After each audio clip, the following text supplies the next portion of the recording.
بإلهام أو صبا مبارك، ودي ست مطلقة وعندها طفل اسمه كريم، وجوزها محبوس. وبعد خناقة مع مامتها كده بنعرف إن جوزها خرج وراجع ياخد منها ابنها، وهي شغالة كده في كوافير. فجأة تعبت واغمى عليها وراحت تعمل تحاليل، ما كانتش بتشتكي من أي حاجة قبل كده. وكان على الناحية التانية طارق شغال في معمل التحاليل، وكان بيحضر لماجستير إن هو ياخد منحة ويسافر بره. فبدأ يحط التليفون على الشاحن، وأول ما إلهام وصلت قالت لابنها يحط التليفون على الشاحن برضه. وبدأ دكتور طارق يسحب العينة، وفجأة كده بعد ما خلصوا ابنها اتلخبط وخد موبايل هو بدل موبايل مامته إلهام. وهم في الطريق اكتشفوا الحكاية دي، وبدأ يتعصب جدا وقالت له معلش انا جوزي خرج من السجن وخلاص، رحت قعدت عند واحده صاحبتي بعيد عنها وسبت البيت خالص، معلش نتقابل تعالى لي انت بس ناحيته. وبداوا فعلا ده يرد نيابه عن ده في الموبايل، ودي ترد نيابه عن ده. ووسط ما كان طارق رايح فعلا خلاص يقابل الهام وياخد الموبايل، حصل لخبطه في الاوراق والحاجات اللي هتخليه ياخد المنحه، فتعطل وما راحلهاش. وكمان عرف ان في ميعاد مع دكتور كده معين لو ما قابلوش المنحه دي تروح عليه خالص. فبدا يقول لها بصي معلش حكايه ان احنا نختصر المسافه دي، احنا ممكن نتقابل عند الاستاد. وفي نفس اللحظه اللي كان بيقول لها كده كان كريم ابنها عايز يخش الحمام، فتاه في الطريق، وصدفه غريبه كده ان طارق هو اللي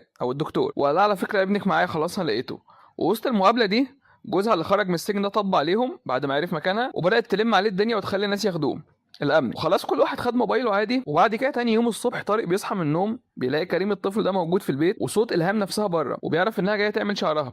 اصلها عرفت من مكالمات الموبايل ان هو ليه حد في البيت يعمل الحكايه دي. فطارق قالها طب خلاص تعالي اوصلك. وهم نازلين قبل جوزها تاني، وبدا يحصل خناقه كبيره قوي وكسر لها العربيه وعربيه طارق تحديدا. ووسط العطله دي كلها طارق اتعطل جدا، والدكتور اللي كان هيخليه ياخد المنحه ما عرفش يقابله ولا يلحقه، فالمنحه ضاعت عليه وكده الماجستير راح. وقال لها هو انت طلعتي لي منين؟ ممكن تغوري من حياتي خالص وما اشوفكيش تاني، ولو شفتك تاني هحبسك. وفي نفس الوقت بعد ما سابها خلاص وطلعها من حياته بدا يطلع نتائج التحاليل اللي هو عملها في الاول، واكتشف انها عندها سرطان في الدم مرحله 5 او حاجه متاخره جدا. وبدا يحس بالذنب واتصل بيها وقال لها على فكره رغم كل حاجه التحاليل طلعت وايجابيه، انت عندك انيميا بس ما فيش حاجه تقلق يعني. وبدا يكلم بيقول لها بص انا هوديك الدكتور كده هنروح له. وفضلوا مخبيين عليها ان في سرطان او حاجه وان الموضوع مجرد انيميا. والدكتور قال له طيب وهنعمل تحاليل تانية كمان. وكل ده هم بيمثلوا، وكان بيحاول برضه يدعمها نفسيا وكده لان هي نفسيا متحطمه خالص وسط خناقه مع الاهل وخناقه مع اصحابها. وفي واحده صاحبتها بتحكي لها كمان انها عندها مشاكل كتير في حياتها. وكان الناحيه التانية جوزها برضه عمال يضغط عليها وعايز ياخد الابن. ففجاه كده الحلقه الخامسه بتخلص بانها بيغمى عليه. في الحلقه السادسه طارق بينزل يشوف اللي وراه وبيروح بنك، والهام تعبت جدا وكلمته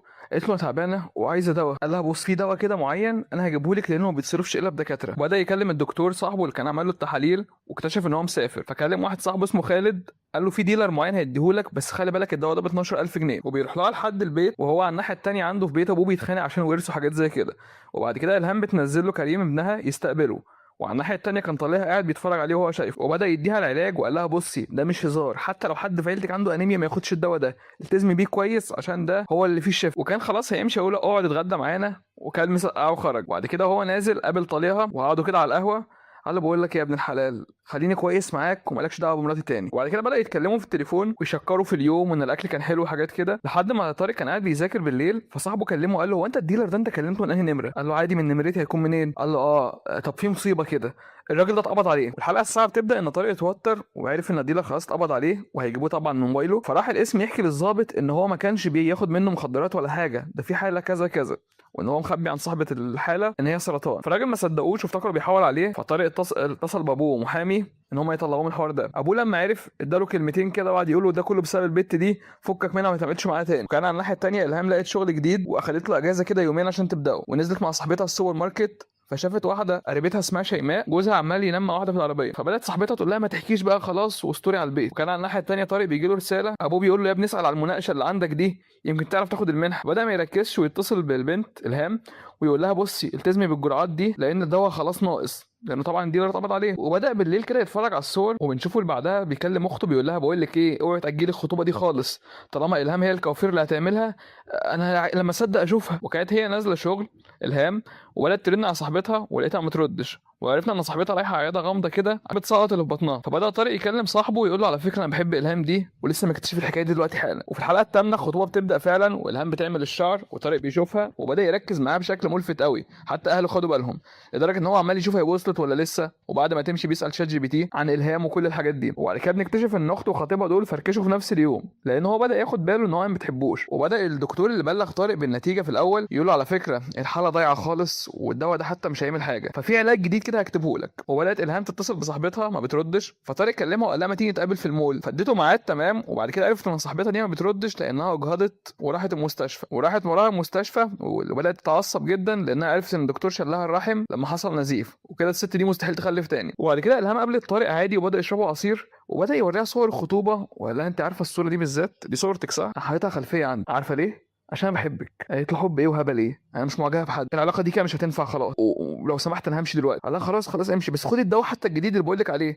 قالت له مش عايزه حاجه وسابته ومشي. وبعد كده الحلقه التاسعه كان بيت طارق بيتخانقوا مع اخته لانها فركشت في نفس اليوم اللي خطبت فيه، وطارق ولا مهتم وكل حزنه بسبب الهام اللي رفضته. وبدا يبعت لها رساله قال لها طب بصي خلاص مش مهم نرتبط، بس لو سمحت خدي الدواء، وهي متجاهله وما بتردش. وبدا الاثنين يفكروا في بعض. وكان على الناحيه الثانيه طليقها استلم شغل كده على العربيه، كان واحد في الشارع بيلبسه في سجن، يعني عايز يلبسه قضيه عشان يسجنه ويرتاح منه. وبدات الهام تتعب وتكلم صاحبتها وتسالها على العلاج لانها بدات تتعب جدا ومحتاجه تجيبه ومش عارفه عشان اتخانقت مع طارق. وكان على الناحيه الثانيه طارق بيرن وبيبعت رساله ان عنده رد لكل حاجه. وجات بنت اسمها نسرين صغيره كده بتقول لالهام على فكره وما تحرشوا بيا في المكان، فراحت الهام اتخانقت وعملت فضيحه. وبدا طارق يفكر بالليل كده وبيفطر في البيت وبيقول لهم انا بقول لكم ايه، انا خدت قرار كده ومحدش يجادلني فيه، انا مش رايح المنحه دي خالص. قالوا له طيب ليه؟ مش انت اللي كان نفسك فيها؟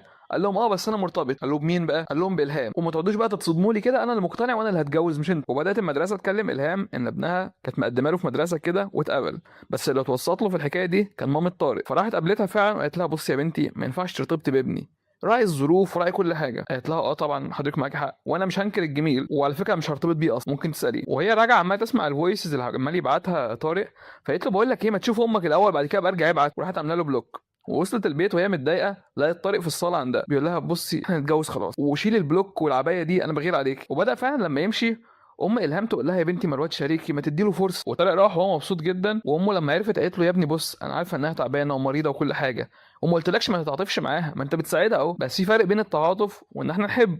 وبدا ابوه يقول له نفس الكلام وهو مش مركز مع حد. وبعدين الهام فكت البلوك فعلا. وكان كريم بيسالها هو انت يا ماما هتتجوزي الدكتور ده وبابايا كان بيضربك قبل كده؟ قالت له اه كان بيضربني وعلى فكره مش هتجوز حد. وبدات تنزل تجيب زيت وعرفت من صاحب السوبر ماركت ان هو لبس طليقها ده مصيبه عشان يرتاح منه. فبدات تكلم طارق وتحكي له الحكايه دي انها حاسه بالذنب ايا كان، فلا انا عارف ان انت بتتصرفي صح. وراحت تكلم الكبير في العيله وقالت له على فكره هو طليقي ده انا شفت معاه الويل بس هو مظلوم في القضيه دي وانا هشهد حقه واطلعه. وبدا طارق بيحكي عن حبه ليها وكده مع اخته.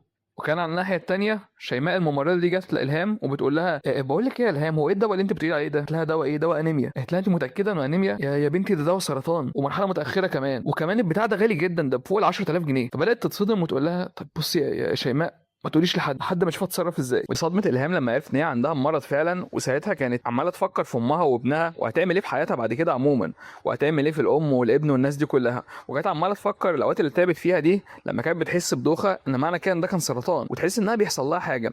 وكمان راحت القسم عشان تشهد دلوقتي مع حسن جوزها ان سيد ده هو اللي لبسه القضيه دي وحبسه فعلا ظلم حتى لو جوزها ده بيعملها وحش. وكان معاها امين الشرطه اللي هو جارهم اصلا. وساعتها قالت قدام وكيل النيابه انها مستعده تشهد وتطلع جوزها، وقدرت فعلا بالشهاده تطلعه. وكمان شفنا ان طارق راح يقابل عمته سناء وبيحكي لها ان هو عايز يتجوز وان هو عايزها تساعده بس لان اهله قافلين عليه قوي عشان الست دي مش مستواهم وكمان مريضه وعندها ابن. فقالت له خلاص انا هساعدك. وكان على الناحيه الثانيه الهام ما بتردش خالص على طارق في التليفون وبتبعت له مسج انها مش فاضيه اصلا. وطلعت على طول على عياده الدكتور اشرف وطلبت منه ان هي تقابله واستنته لحد ما جه. فعلا قابلته. لكن شفنا كمان في وقتها رانيا قاعده مع صاحبتها في النادي وقاعدين بيتكلموا حوالين عمر خطيبها السابق وان هي حاسه ان هي ظلمته بعد ما فسخوا الخطوبه على طول لانها كانت بتتعامل معاه بطريقه وحشه وبدات تعرف قيمته دلوقتي تحديدا. فراح سيد بعدها البيت عند الهام وخد معاه كراتين زيت وسكر قال يعني بيجر ناعم. وبدا يقول لها ما حتى حسن جوزك ده احنا سجناه خلاص. فراحت جايه رد عليه وقالت له على فكره حسن جوزي ده يخرج النهارده لان انا شهدت معاه وقلت ان هو مظلوم وهيخرج لك بقى. وحسن فعلا خرج. سيد خاف على طول وراح جري استخبى في المحل بتاعه. حسن راح له وعرف ان سيد عاوز يتجوز الهام مراته او طليقته، وعرف من واحد هناك في الحاره وقرر ان هو ينتقم منه. والهام في نفس الوقت كلمت طارق وقالت له عاوز اشوفك. وراحت سناء لابو طارق وتقول له بقول لك ايه ما خلاص بقى يعني هو عايز يتجوزها وخليه ياخد التجربه حتى لو غلط ما تفضلش مجبره عليها. وهو برضه رافض ان طارق ابنه يتجوز الهام رغم محاولات اخته. وشفنا بقى ان الهام راحت قابلت طارق للاسف وقالت له انا مش عاوز اكمل معاك خالص، انا حاسه ان انت بتحبني شفقه وان انا صعبت عليك ومش عايز اكمل في العلاقه دي. وبعد كده حسن راح لسيد ومسكه ضربه، لكن في الاخر عرف منه ان الهام اتخطبت للدكتور طارق. وراح البيت الدكتور طارق ده وام طارق فتحت لقيته في وشه وبدا يقول لهم ان ابنهم طارق ده ماشي مع طليقته. فبداوا يفهموه اصلا ان مفيش حاجه من الحاجات دي. فبدا يقول على فكره مفيش اي حاجه بينهم وعشان ترتاح خالص الست دي عندها سرطان فازاي هيبقى في علاقه. فحسن ما صدقش نفسه ان الهام مراته ممكن تموت خلاص، وبدا يمشي وهو متضايق جدا مش مصدق ان هو ممكن يحصل لها حاجه. كمان ساعتها شيماء كانت مع الهام ونجوى وبتشرح لهم موضوع التامين الصحي اللي هتعمله الهام، وان هي تخش التامين الصحي تتعالج على نفقه الدوله كمان ومش تدفع ولا مليم. وكنا بنشوف ابو طارق على الناحيه الثانيه لما طارق رجع بدا يتخانق معاه ان هو لازم ينهي الموضوع ده، وجايبه لك طليقها البيت. طارق اصلا كان راجع متضايق لانها رافضاه، فقال له خلاص يا بابا الكوافيره دي رفضت الدكتور، ارتحت هي مش عايزاني. وبعد كده حسن لما شفناه رجع الحاره طلع لام الهام وبدا يفهمها ان بنتها عندها السرطان، وكانت طبعا مصدومه مش مصدقه، هي فاكره الموضوع انيميا. فكلم الهام والهام ساعتها قالت له ارتحت كده لما عرفت امي وشيلتها الهم، لكن هو كان واقف معاها وقال لها انت ملزمه مني وانا هعمل المستحيل عشان خاطرك وعشان تبقي كويسه ووفر لك اي فلوس اقدر عليها. قالت له انا عارفه انك طول عمرك جدع. قال لها لا ما تقوليش كده، انا عمري ما كنت حلو معاك بس دلوقتي والله اتغيرت. قالت له بص لو عايز تعمل حاجه عدله انا وصيتي ابني كريم خليك اب نموذج مشرف ليه، انا مش هبقى له. كمان بنشوف ان طارق كلم نجوى عشان خاطر يديها رقم الدكتور عبد الحليم يساعدها في الموضوع ده بتاع التامين الصحي، وان هي تنجز الاجراءات مع الهام. لكن نجوى ما قالتش الهام ان طارق هو اللي كان بيتكلم. وطارق بقى قرر يركز في موضوع المنحه اصلا هو كان بادئ عشان يروح المانيا وعشان يحاول ينسى الهام اللي رفضته، وفعلا ابتدى يروح هناك عشان يخلص الاجراءات وكده والورق ويناقش الرساله بتاعته. وكمان ساعتها بنشوف ان جوز شيماء ده حاول يتهجم على نجوى وهي ضربته وجري، وبعد كده جريت نجوى راحت المستشفى لشيماء والهام تقول لشيماء ان جوزها بيتحرش بيها، وقالت لهم ابراهيم هو اللي عمل كده وانا مش هتبلى عليه. فشيماء قالت لها لا طبعا ازاي يعني جوزي ما يعملش كده ابدا، وهيعمل كده ليه؟ قالت لها هو انت مش واخده بالك ان هو ماشي شمال اصلا؟ انت اكيد حاسه ان في حاجه غلط. فبدات تشك كده شويه. وبعد كده شفنا كريم بيكلم الهام بيقول لها يا ماما وانت خلاص هتموتي مش هنشوفك تاني؟ قالت له لا يا حبيبي مش هموت مفيش حاجه هتحصل. وكان مشهد مؤثر جدا بينهم. وشفنا بعد كده شيماء راحت بعد ما اتاكدت ان جوزها فعلا عمل كل ده، راحت كسرت له العربيه وكسرت له الازاز بتاعها وطلعت تصالح نجوى وتصالح الهام لانها ظلمته. وام طارق في النهايه بنشوفها ان هي راحت عند عمته سناء وقعدوا مع بعض، وسناء قالت لها انا عارفه ان انت اهدى من جوزك شويه سيبوا طارق يحب الهام دي. وام طارق بدات تقتنع وراحت فعلا في النهايه عشان تقول لالهام انها تخطبه. فام الهام فتحت لها الباب وبدات تقرب لالهام وتقول لها انا عايزاكي ترجعي ابني ناوي ان هو يهاجر المانيا وما يرجعش تاني وانا مضطر اوافق بسبب كده، انا عايزاك انت ترجعي له لان هو فعلا ما فرحش غير معاكي. وكانت الهام مستغربه جدا ازاي الحال اتقلب كده فجاه. لكن شفنا كمان ان ام طارق بقى راحت البيت عشان تقول لو طارق ابنه هيهاجر لو من غير ما يتجوز الهام. كمان شفنا ام طارق روحت البيت لقيت ابوه بيتعصب جدا وبدات يقوم بينهم خناقه كبيره جدا، وقال لها بقول لك ايه هو انت رحت لها عندي يعني خلاص لو الجوازه دي تمت انا هطلقك. وشفنا بقى كمان ان رانيا راحت لطارق في المعمل وقالت له انت بقيت بتيجي امتى يا طارق؟ انا بقيتش اشوف اخويا خالص احنا بقيناش نشوفك. قال لها ايه المشكله يعني؟ قالت له ماما راحت لالهام وعايزاك ترجع الدنيا مقلوبه في البيت. فطارق فرح جدا وما كانش مصدق نفسه وقال لها طب وهي قالت لها ايه الهام؟ قالت له ما تخافش هي موافقه وهترجع. وطارق بقى ساعتها في المستشفى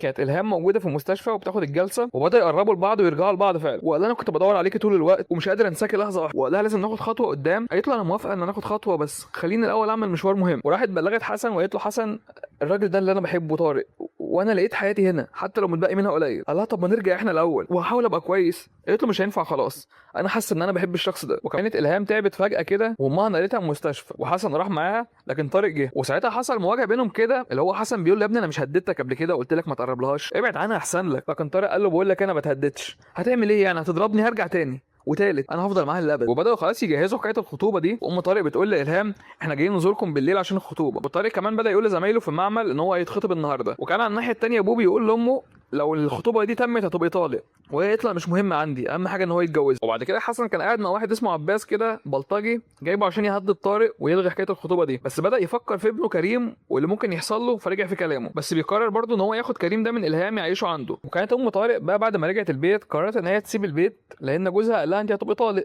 لو تميتي الخطوبه، بس هو قرر يرجع لها ويتحايل عليها هو ورانيا عشان ما تمشيش. وفي الاخر قررت تقعد في البيت بس تقعد في اوضه رانيا بنتها. وكان طارق قاعد عند الهام بيتعشى وقال لها على فكره انا بعت الفايل ده لدكتور بره في انجلترا وهي هناك الحالات دي بتتعالج سهل وكمان احنا ممكن نعمل شهر العسل في لندن. وبدا يعرف ان اخته هند هتتخطب لواحد زميلها اللي في دبي بس خالها مش موافق يعمل الخطوبه دي عنده عشان خاطر مراته، فقرر ان هو يخلي الخطوبه دي عنده هو في البيت. وبدا يوصل يقول لامه وابوه الحكايه دي. ابوه يقول له يا ابني هو انت ما بيجيش منك غير الشر؟ انت دبست نفسك في حوار واحده عندها سرطان ودلوقتي عايز تجيب لي خطوبه هنا؟ اعمل اللي انت عايزه بس افتكر ان خطوبتك دي كانت غلط. وطارق قال له سيبنا اجرب وسابه. وبعد كده حسن خد كريم وراحت الهام عشان ترجع ابنها كريم. فحسن قال له قصاد ايه يعني؟ قصاد ان انت اتخطبتي وبعدين انت عيانه اصلا هتاخديه امال قد ايه؟ وكمان شفنا الدكتور في لندن بيكلم طارق وطارق بيبعت له يعرف التفاصيل ايه. وكان طارق بيقول لالهام ان احنا هنعمل شهر العسل في لندن وهنعمل الفرح هناك وهنلف في اوروبا كلها. وقال لها كلام كتير كان الناس حواليها مش مصدقين نفسها ان ازاي الكوافيره دي تبقى بالمراكز دي كلها مخطوبه لدكتور كمان. وطارق راح البيت عشان حكايه الخطوبه بتاعت اخته دي. فعلا جه مازن ودخل جوه يقابلهم وكانت الهام بتقول لطارق ان كريم ابنها اتاخد منها وحسن مش عايز يرجعه عشان هي اتخطبت وكده. قال لها عادي بكره تخفي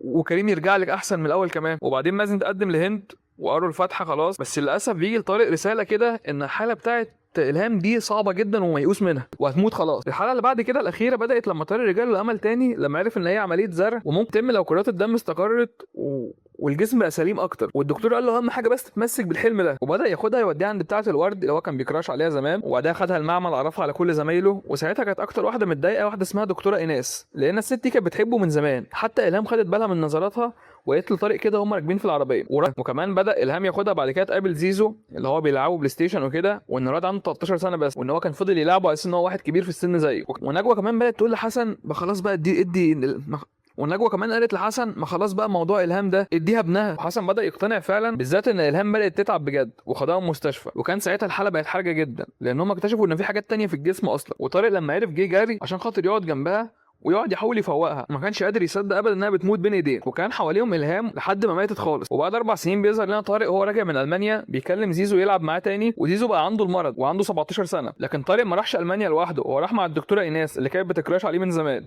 وبعد ما اتجوزوا وخلفوا ولد اسمه شريف، ودخل الدكتور طارق المطبخ يعمل شاي بالقرنفل، بس لقى برطمان العسل اللي كانت بتجيبه له هديه الهام عشان يفتكرها وتفضل في قلبه للابد. تنتهي القصه كده للاسف بالنهايه الواقعيه دي. ده كان المسلسل يا جماعه، دول اخر 5 حلقات. انا كنت عملت فيديو اول 10 حلقات. الفيديو ده على فكره مش هيبقى طويل قوي يعني، لسه بس هنظبط الدنيا كده ومنورين عندي والله. ممكن اعمل لكم فيديو دامج الاثنين في بعض. ومع السلامه. انا يا جماعه قناه ملخصات من الاخر.